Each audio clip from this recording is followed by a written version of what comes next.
So by the end of Volume 1, they have essentially set up this really interesting scenario in which Norrin, who is the daughter of some billionaire pharmaceutical giant, right?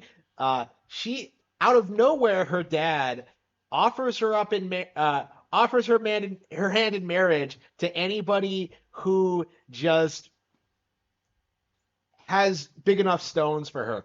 And he's been doing this for a long time, right? Like this is one of the reasons she's so against the idea of being with a man, right? Because like she's been whored out and just expected to just entertain these people and like uh with no real regard for what she wants, right? She has this very warped, twisted views on relationship because of her upbringing, because of who she is, her status. Like everybody loves her because of her looks and her status, but not her as an actual person. And so when Ogami comes along, the protagonist, and he treats her like he treats anyone else, like kind of abrasively, like that's something new and exciting for her. And she very quickly becomes attached to him to the point when she gets harassed by boys at her school.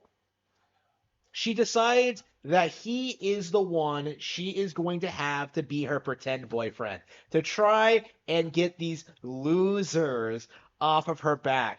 And it would be really easy to think of this as some contrived situation for fan servicey purposes, like but no, it's taken dead seriously. It's set up in a believable way. You know, no one's reaction makes sense. And eventually, they eventually have this very real, like genuine conversation about this. Is that like, yeah, that was unreasonable of me. Let's formally break up. You know, that was wrong of me to do that to you.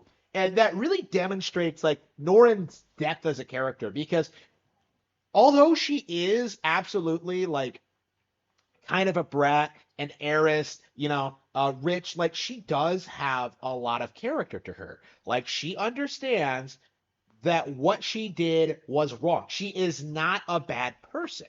And the series goes to great lengths to kind of emphasize that, yes, she does want genuine friends, but everybody around her is constantly trying to use her for her own ends to the point where she has very, very few people in her personal life that she thinks cares about her or like knows her at all, right? But Ogami changes all that. And that's what makes the dynamic so interesting. What makes the setup so interesting is that although they aren't really dating, they do have this real, genuine connection in which two people that are completely lost for two wildly different reasons kind of meet and they just go down this path together. And it is so well done and so well executed that it's become one of my favorite manga in recent years, right? Like again, I've been reading a lot of manga, but I do think that once this hits like the 100 chapter mark, this might be one of my all-time favorites. I don't remember where I was when I stopped reading it. Like I think chapter 80 or something, 60 like that. Like that. I don't know. It hasn't been running as long as Spy Family, right? So um yeah, like once certain plot aspects like get brought up, like the fact that I still don't have a proper introduction to the daughter, right, who is a major character in a lot of really critical thematic ways, right, that we still don't know, like that they keep like introducing all these new characters and doing all this really good stuff. Like it is a phenomenal piece of work. Like I really recommend the series, and I'm sure by the time the anime adaptation gets made, that this is going to blow up in popularity the same way that like Undead Unleft did, because this stuff is phenomenal.